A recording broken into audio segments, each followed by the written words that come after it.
Hi, everybody, and welcome back to another episode of our Mystical Wellness podcast. Today, we are joined by a very exciting guest. Joining us today is Jo Jukes, an artist, poet, musician, and nature writer. Her work explores a deep connection to the natural world, and she's the author of Finding Beauty and Finding Home, books that celebrate the seasons, the land, and the stories it holds. So, welcome, Jo. How are you? Oh, thanks, Julie. Well, I'm well, apart from I've got a little bit of a cold, so I'll try not to sniff and cough. But That's that's been doing too much recently, too much in the garden and too much in the house. Yeah, Yeah, the weather's totally changed quite rapidly the last couple of days, hasn't it? yeah, Yeah, absolutely. but Yeah, I'm, I'm I'm feeling that autumn shift of the equinox. It's great, isn't it? yeah, I'm gonna try not to put my heating on for another 4 weeks at least. We'll Well see how done. that goes. I So may succumb. where are you based? Well, I'm kind of between places at the moment. I am and have been in Shropshire for 30 years in a little place called Much Wenlock, which was the birthplace of the Olympics, and it's right on the edge Oh, of Wenlock Edge. There's a lot of history here, and that's what keeps me here. I like that landscape, but I'm in the process of moving to Wales, mm, just over the border into Powys with a new partner. So that's quite exciting. Yeah. yeah. So tell us a little bit about yourself, and you can go right back to the beginning. Anywhere would be brilliant. Oh, well, right. I think as a child, I'll start there. I was a tomboy. I was the kid that was always out in the woods, scrabbling around, climbing trees, making dens, and not being very ladylike. And, letting my parents down with all the weird things that I was doing. I would sneak off down the fields into an old stone barn to see the barn owl when my mum thought I was playing with dolls with my friend up the road. And I think the natural world and nature connection, um, places in the woods, bird watching, knowing where the hares would be, knowing where the owls would be, was really important and significant in my childhood and in my growth, and it followed me throughout my teenage and young adult and all the way through my life actually. um, I trained initially as a teacher. So I did an English degree and I went to teach English and drama and media in Bradford, my first teaching post. In the days when you could do secondments and you could go off, and I did work at the Photography Museum, and it was exciting. But although I had this career sort of mapped out and my head of department wanted me to go for promotions, what I did actually was to pack it all in after a year and a half. And much to my parents' disgust, I think, after 4 years as a student, and go and work for peanuts, really, at an outdoor centre in the lakes. And I was an outdoor instructor in all kinds of yeah, exciting things like climbing and canoeing and caving, but also in environmental work, in environmental sessions. And I look back on that now and I think that was really significant. It was before the days of forest schools and forest bathing and green prescriptions. We were doing it the late 80s, and I was working with groups of all ages, schools, YTS when that was a thing, young business apprenticeships, also management courses, adults of all kinds and walks of the earth, really. And it was a really crucial and grounding time for me in what was to come next. Um, so I left there to go to do VSO abroad, to teach abroad. Um, and during the time that the posting that I was supposed to be going for in Africa got cancelled and waiting for the next one that ended up being in Sri Lanka started, I was doing second language teaching and training, and I developed what they thought was sciatica, a significant pain actually in my hip and my back.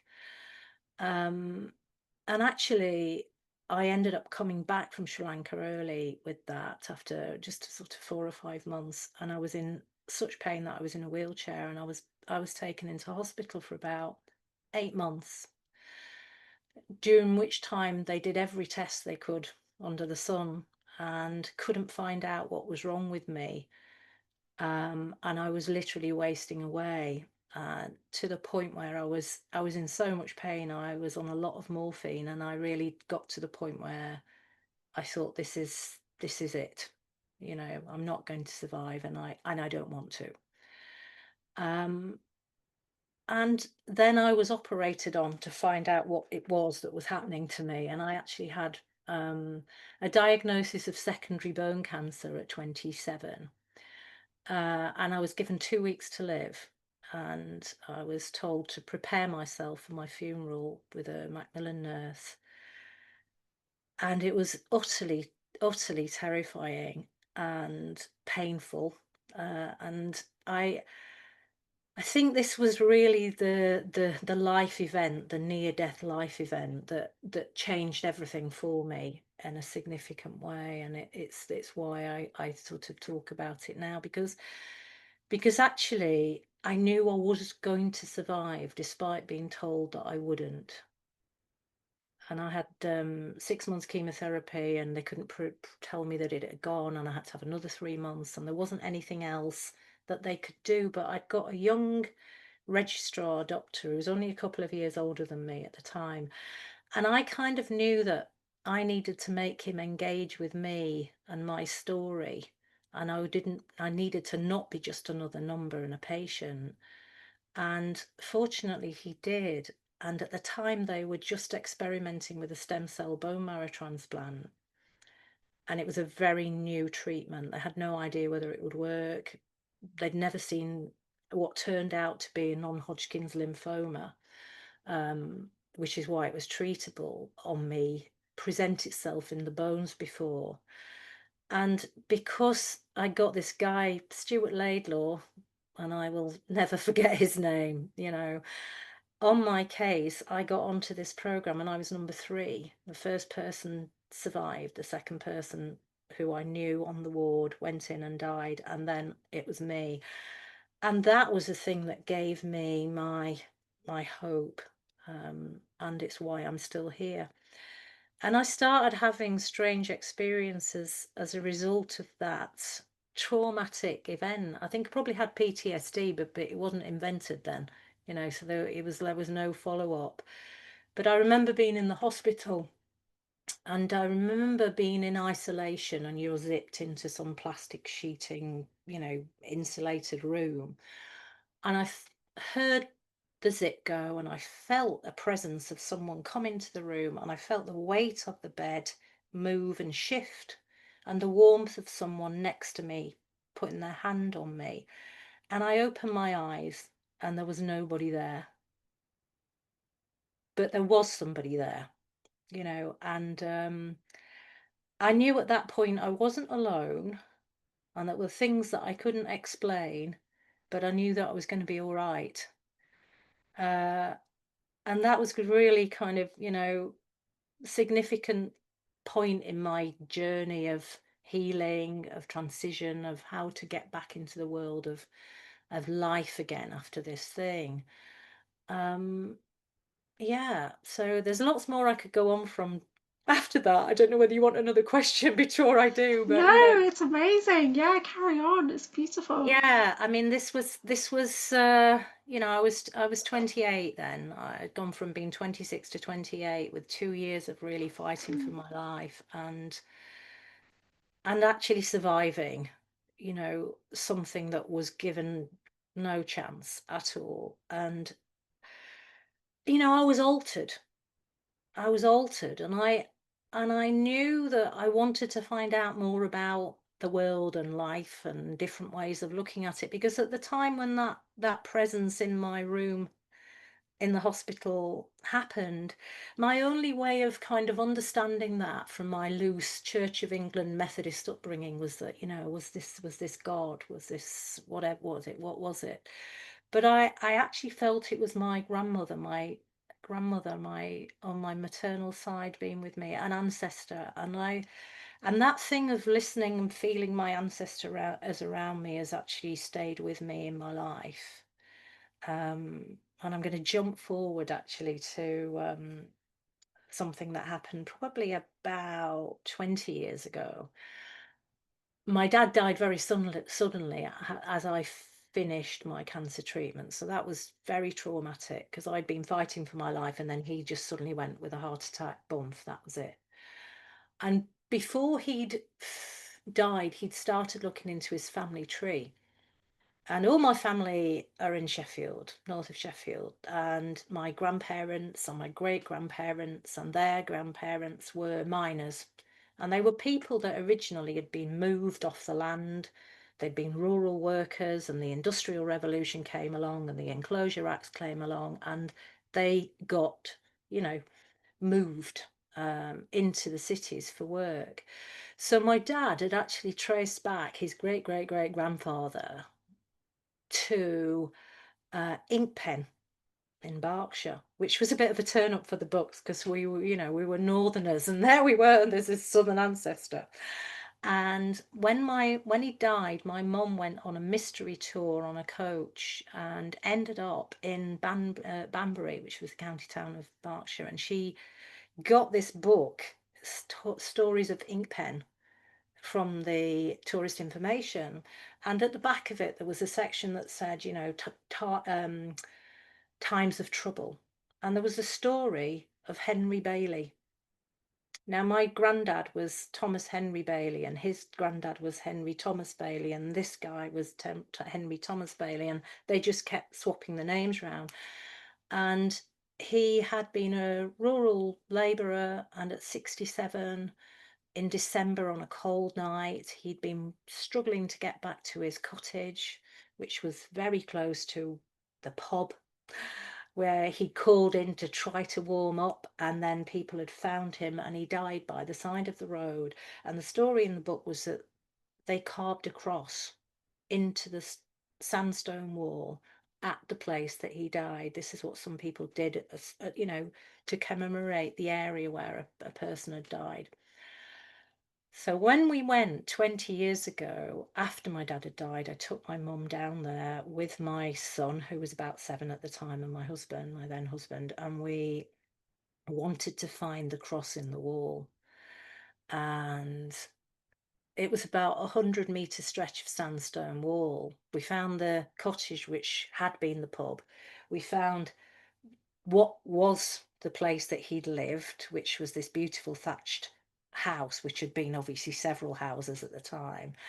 But the sandstone wall was kind of like 10 foot deep in brambles of hawthorn and blackthorn and blackberries and everything that nettles. You couldn't get to it, and the bits that you could get to, it was crumbling and defaced. And I thought, well, we've got absolutely no chance of finding this place in the wall, which we didn't know where it was. And we were walking up and down. My mum was getting tired. She was in her probably 70s at the time. My son was getting tired. He was about 6 or 7. And my husband said, right, that's enough now, we need to go. And just at that point, I literally felt myself stopped, turned, dragged through the hedge to this wall. And as I reached the wall, at eye level, I came face to face with a cross carved, only about that big. And, I came out looking apparently like I'd, seen a ghost, but I know that I'd been shown the spot where this ancestor of mine had died. I couldn't explain it, like I couldn't explain the presence in the hospital, but I know that there are things that I can't explain, but I don't have to because I've experienced them. And, this thing about the ancestors talking through you, my second album of songs that I wrote with my music partner, Rick, was all about the ancestor in me, and that story weaves its way in with another rural worker that ended up migrating and moving from Suffolk, and also was in the pits, and tragically died a young death. And so I felt an honour about, okay, these people have come before me and have survived through really difficult times, and I've had this experience where I've seen death very close up, and I survived. And somehow, and I don't know how, I am receiving communication, or um, a sense of continuation of my journey linked to the lives of my ancestors. So whether that came because I was more heightened to it after the cancer, or because I was then acknowledging things that had happened to me in my life before, I knew that there was magic in the world, and that there was another way of looking at the world. And so that was something that was weaving its way in and out of my life in a way that I don't take lightly, and I don't take for granted. Mm. I don't know why I told you that. That's so lovely. No, that was really, really touching. So, do you think that ancestors and historical places inspire your work? Absolutely, absolutely they do. And I think it's kind of not surprising that I ended up down working in Ironbridge, when we first moved back to the UK after being in Sri Lanka. I ended up down in the West Midlands and then in Ironbridge, and I felt very much at home in Ironbridge because it was the birthplace of the Industrial Revolution. I'd kind of had family members that had worked through the mining and the steel industries. So I was interested in that industrial archaeology, and that knowing of my own ancestors. But I was always interested in the landscape that was much older, much older, sort of, Neolithic, really, actually, even though my hill fort book was about the Iron Age hill forts.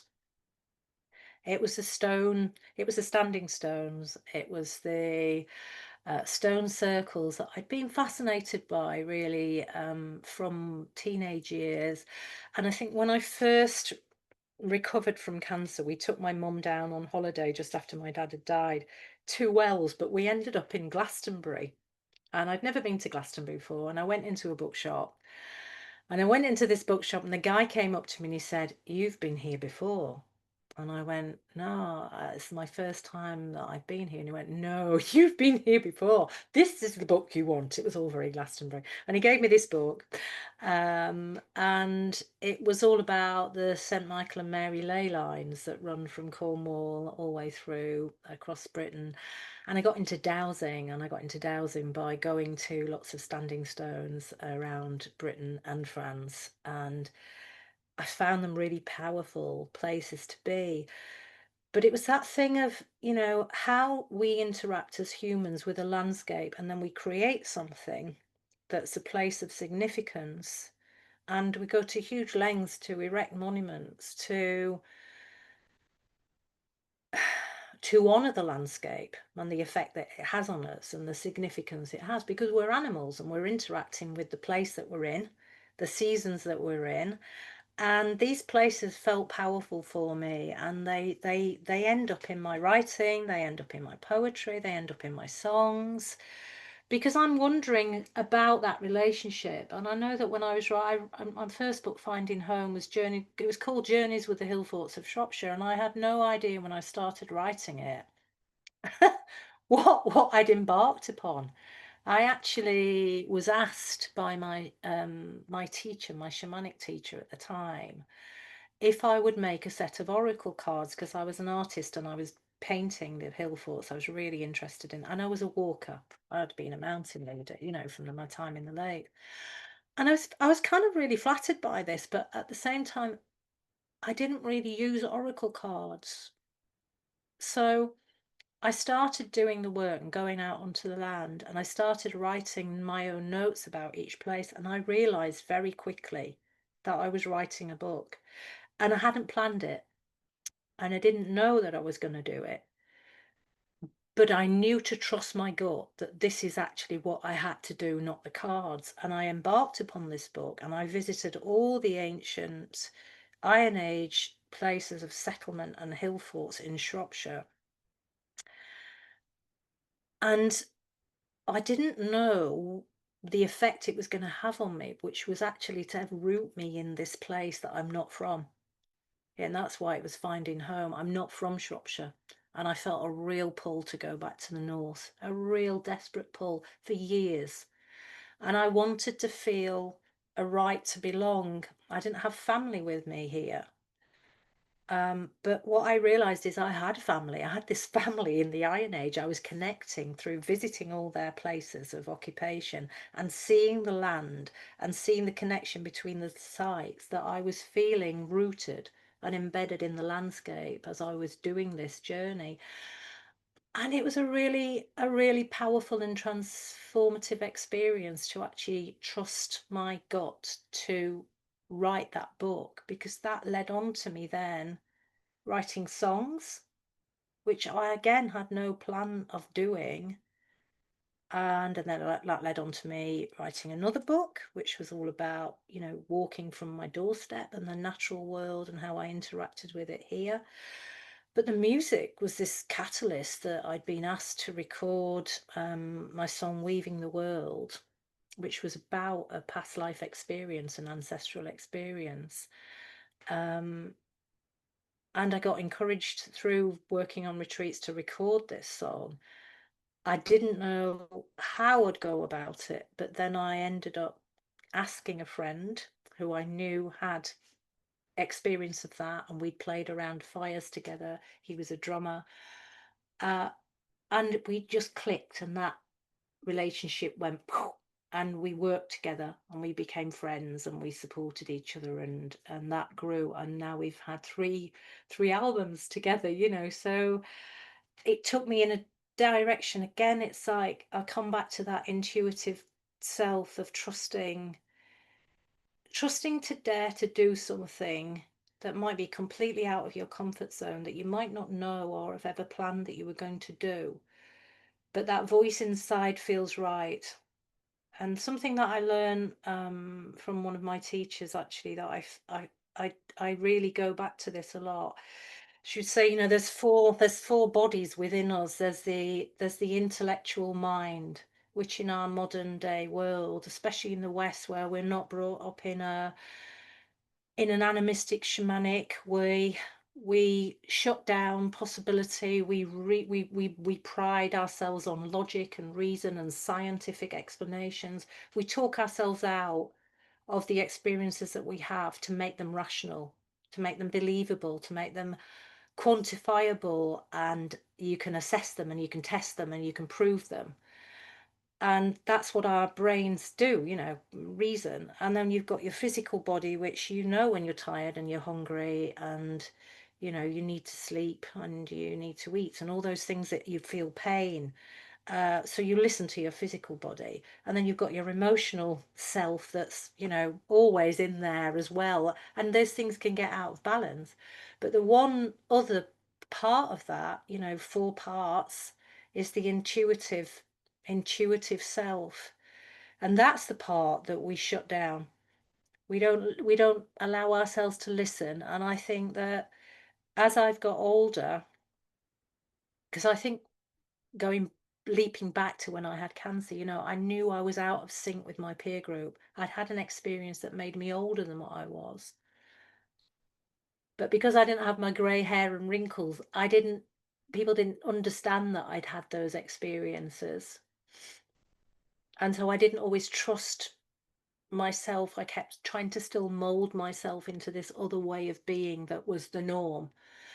Whereas as I've got older, I've thought, yeah, I really need to trust my gut, because I can feel that that is the right way to go. And I can feel that that person is the right person to be with. And I can feel that that way of working is the right way to work. But it might not be explainable or scientifically proven, but I trust it. And so that's what I do with the work that I'm doing pretty much in all my art and creative work and healing work and workshops and teaching, is just try to encourage people to tap into that and to follow their instinct to create and express and be themselves, fully. I don't know whether I answered your question. I find you mesmerizing. I could just listen to you talk all day. I really could. So, out of all the standing stones and everything you visited, was there one that draws you back? One that you really find that you're drawn to the most?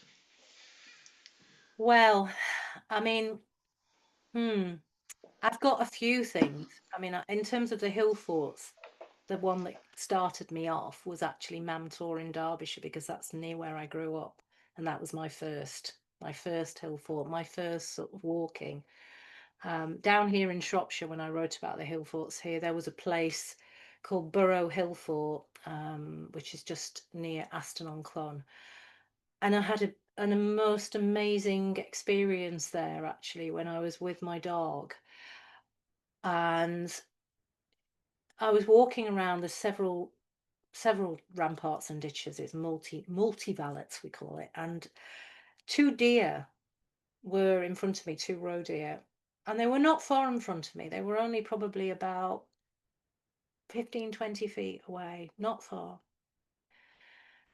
And it was like I was playing sort of, they'd walk, I'd walk, they'd walk, I'd walk, and they'd just keep looking back and eyeballing me and looking back and eyeballing. And this went on and on and on for a long time before the dog appeared and off they went. But at the point where I was due to leave, and we're going out through the other entry into the hill fort, they were standing either side, like, gate posts, heads in, but then they turned to look at me. And it was like we were really communing, me and these deer. And I'd had a strange experience not long before that where I'd seen deer every day, because my dog had flushed out a newly born fallow fawn out of the woods nearby, and it cried like a baby. It made a noise like it, and I was worried that she'd hurt it. And I ran up to the deer, tied up the dog, and I went up and I checked the fawn, and the mum was not far away looking at me, watching me, and it was fine. And I actually spoke to her and I said, yeah, she's okay. No, you have her back. And we had this interaction. And for days after that, I would see deer every day in the most weird places. And I knew there was a communing, there was a messaging that was happening with me and the animals. So Burrow Hill Fort, because it was a catalyst for all kinds of things that I did after that, and that was the hill fort that I went back to. And then there's a standing stone actually very close to Offers Dyke, which is where I'm going to be moving soon, called Canonian. And I wrote a song about that recently. It's on the Being Human album that we released this year. And I dreamed myself in front of this stone, standing in front of it, and watching the stone. And those books what kids used to get where the clothes, you can flick the clothes over and they change. You can have a different top and a different bottom and a different hat. Like Mr. Ben cartoon, isn't it? And that happened to me. I was kind of flipping through all these different changes of clothes, going back in time to the time when this stone was erected. I had this really powerful dream about it, and that's why we went back to that stone to have our photos taken for a gig, and to play that song. And so that standing stone obviously connected with me in my dreams and in my reality and then in my work. And so I'd say, yeah, that. But I went to Orkney this year as well for the first time, which was amazing. Absolutely wonderful. I was just so happy. I've wanted to go for forever. And it was everything I dreamed it would be and more. Yeah. So I love those places of just ancient human creation, and thinking how people have interacted with nature, with the natural world, with the horizons, with the stars, and with the elements, to erect these amazing monuments. And I always used to say, I'm a frustrated archaeologist, but just because I've watched every episode of Time Team 3 times has not made me qualified. That's funny. Have you ever been to Avebury, standing stones there? Pardon? Did you say? Avebury. Did you ever go to Avebury? Yes, I used to go a lot to Avebury because as a student, I was really into Julian Cope. Do you remember Julian Cope, Teardrop Explodes? Maybe before your time. And when Julian Cope went sort of rogue solo, he got really into standing stones. He lived near Avebury on the Marlborough Downs, and he wrote a book called The Modern Antiquarian, where he visits all the standing stones and stone circles in Britain, and then he did another one about Europe. And I used to go down with a friends from uni who were also into Julian Cope at the time, and we'd go down to Avebury on a regular basis. And yeah, I did some dowsing at Avebury, and I got a nearly kind of like flung backwards from the power of one of the stones in within the internal henge. And yeah, it was at a time when I was also trying to conceive with my child because the cancer had given me premature menopause. So I'd gone into menopause, and it wasn't a given that I was going to ever have children. And so I was sort of looking at ancient rituals of fertility, and there's Men Untold down in Cornwall that you're supposed to pass yourself through the stone 3 times. And we actually went down there, and there was a hand fasting ceremony as well going on at the same time, which was very auspicious to turn up as the guest. So there was all these little things that were linking me into landscape. But Avebury is, well, it's just incredible. I mean, it's so much older than Stonehenge as well, and it's huge. It's huge. But yeah, have you been? Yeah, it's one of my favourites. Yeah. Yeah, So yeah, I've yeah, had experience there when I touched the stone and received like a bolt of energy down my spine, and yeah. yeah, amazing. Yeah, really, really lovely. So tell us a bit about the creative workshops that you do and the things that you create. Yeah, so the creativity really was, I think, a gift of the cancer.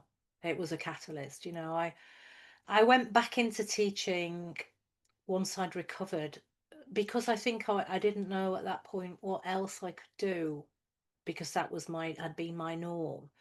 But I went back into primary teaching actually because I'd been doing a deaf support course. I'd been learning sign language. I think because it was easier to sign that I'd had cancer and the experiences than to say it at the time. I was probably, really in recovery. And then I ended up working in a primary school with a deaf unit. And I thought, I like primary teaching. It's varied, it's interesting. And I went straight in without a conversion to quite a tough school as a sort of year 6 secondary coordinator and a Senko doing special needs. And I threw myself into work. And there was a point where I was offered to do a drama diploma. And I'd done drama as my degree. And I thought, I don't want to do that for work. I want to do something creative. And I went to sign up for a ceramics course, actually. I'd always wanted to do pottery. And it was full.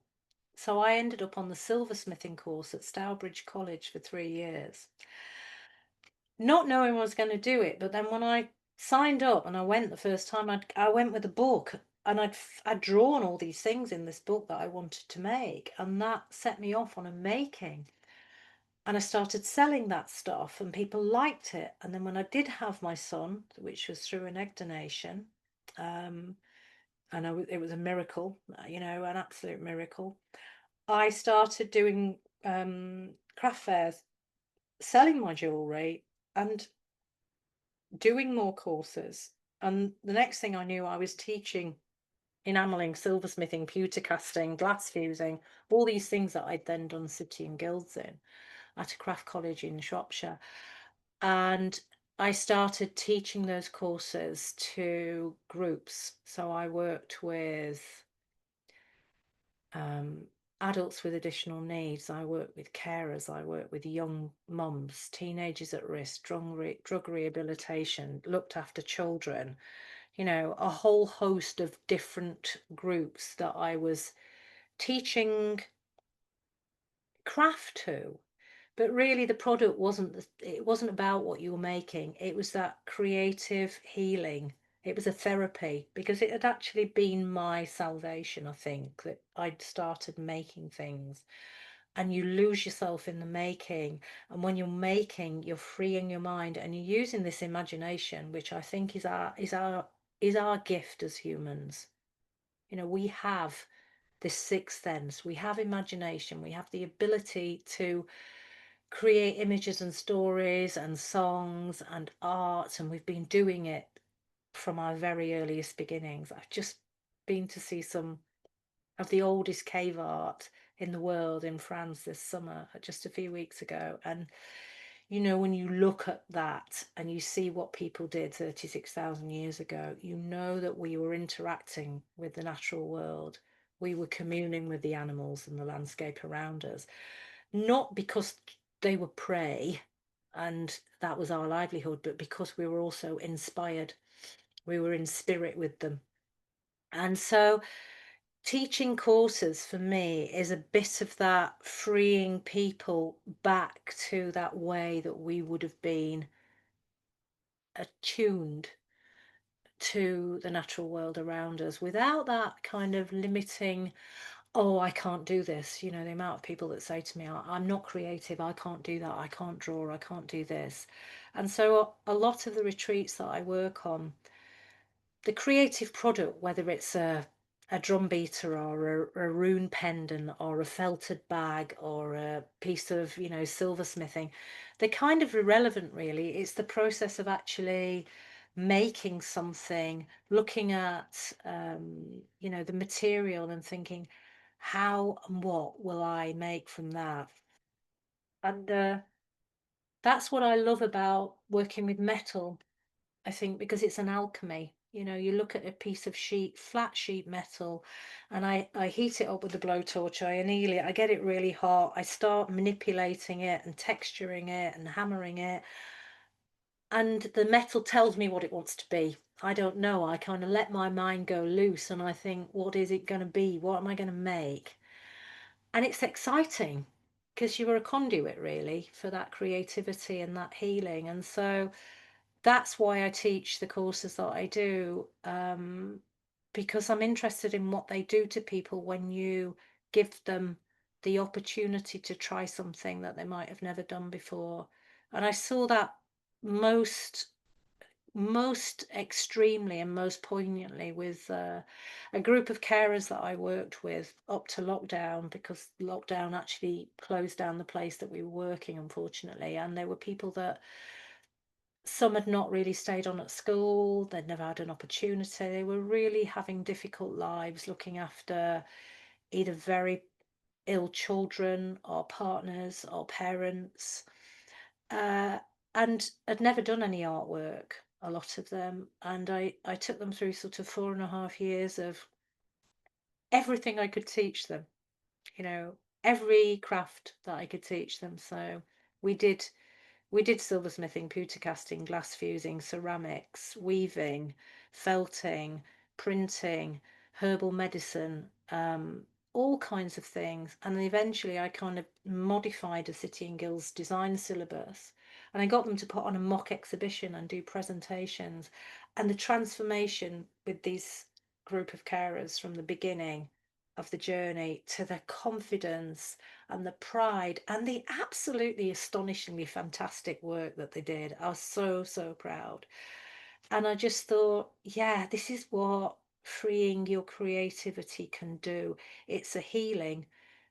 It was a social um, provider, really. It was a group of support networks and friendships, but it really enhanced people's lives. And so yeah, I'm always happy to keep that part of my life ticking over, little bits of work. I've just been doing some work with a group in Ludlow, which is predominantly adults with Down syndrome, and doing various things with them.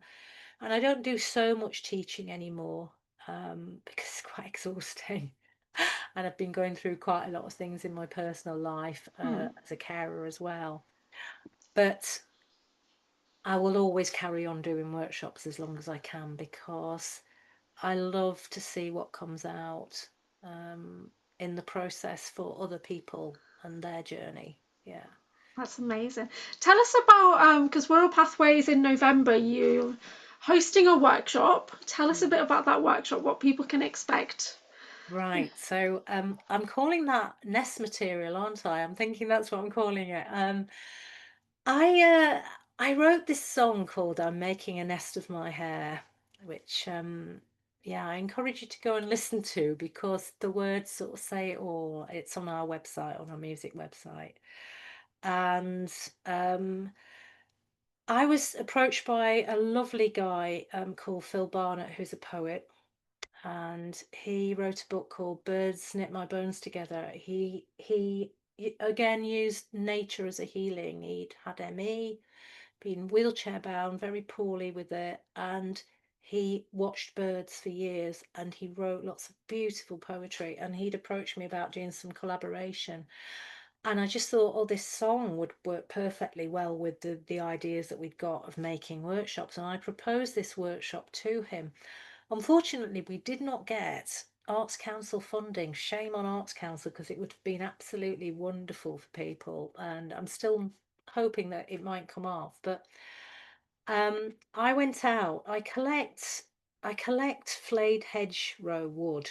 Anyway, I've been collecting that for a long time for drum beaters, particularly hawthorn. Excuse me, hawthorn and blackthorn, because it drives me mad that they get flayed every year just as they're berry and fruit. Um, I'll just have to have a nose blowing break and a drink.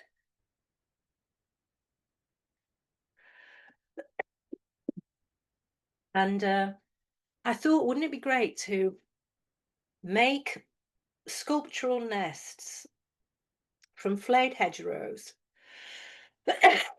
and also storm damaged trees, to make these different replicas of nests that you weave into that objects, findings that you've treasures that you found on walks, and at the same time insert words or verse within that, because I do a lot of poetry writing workshops, but based around connecting to nature through using objects that trigger memories, a little bit like I did at Wirral Pathways last year. So my idea is that we will weave our little nests, we will insert objects that have got special significance that we've found or that I've brought, and that throughout the workshop we'll share stories, healing stories about our own journeys, and actually insert words or poetry within the nest, and that you've got something that's a visual representation of a place of safety. And I did a visualization a long time ago on a really interesting course with a kind of French mystical magician worker. I'm not quite sure what I'd call him, energy work. And you visualized the nest within the area that is your womb. And from that, you let go of all the stuff in your life, of all the people, of all the, damage or good or bad, but you did a clearing and you nurtured and prepared this space. And I want to kind of weave that visualization into the workshop as well, so that we're thinking about what is a nest, what is this place of growth, of safety, of comfort, of protection, which is a lot like the words of the song. And what would we choose to bring into that? And what would we choose to remove in our lives that is not doing things that that nest space should give us? So I'm going to be quite excited to do this. It might be a tall order to get it all into an hour, but I'll Yes. do my Yeah. best. We'll try and get it into the hour. Yeah, so basically all that. Yeah, no, that sounds amazing. That's so lovely. So you've got your music, which is available on Bandcamp, I Yeah. think. Yeah. You've got your Etsy shop where you have your two books available. Hmm. And you've got your Facebook, and I'm going to link everything below. Do you have any kind of advice for people who are looking to be more creative and to connect with the natural world a bit more? Yes, my advice is absolutely to trust your instinct, to not allow yourself to find reasons not to do things. You know, don't talk yourself out of it. If it feels right and you think, oh, I'd like to do it, say yes to it before you have time to change your mind. Because I think that we all have that potential for creativity and for following intuition and for connecting to the landscape and to nature, no matter where we live. You know, it's there in the cracks in the pavement in the cities. You know, we can find that sense of belonging, but we're so used to saying no to things, to rationalizing and reasoning ourselves out of stuff. I mean, I embarked upon my shiatsu training, you know, very intuitively after just feeling that this was a good thing to do. And if I'd have thought about it, I would have thought, no, I can't take that on with everything else that's going on in my life, or I wouldn't have written that book. And I certainly wouldn't have ever been brave enough to sing and stand up and perform songs. And I think it's allowing yourself to say yes. That for me is the people. There will always be people that will kind of, oh, what's she doing now? You know, what on earth does she think she's doing now? And I had an upbringing like that, and it's really self-limiting to listen to the people that live by fear, that want you to live by fear. Mm. And so if you allow yourself to embrace joy and chance and potential, you will be gifted something surprisingly beautiful back. But it's allowing yourself to say yes, be brave, do it. Yeah, that sounds fantastic. This has been so good. Thank you so much for joining us. And we would love to have you come back on as well, because I'm sure you've got so many amazing stories, so many adventures that you've been on. Yeah, we'd definitely love to. Oh, This is great. brilliant. Love Oh, to. Thank you.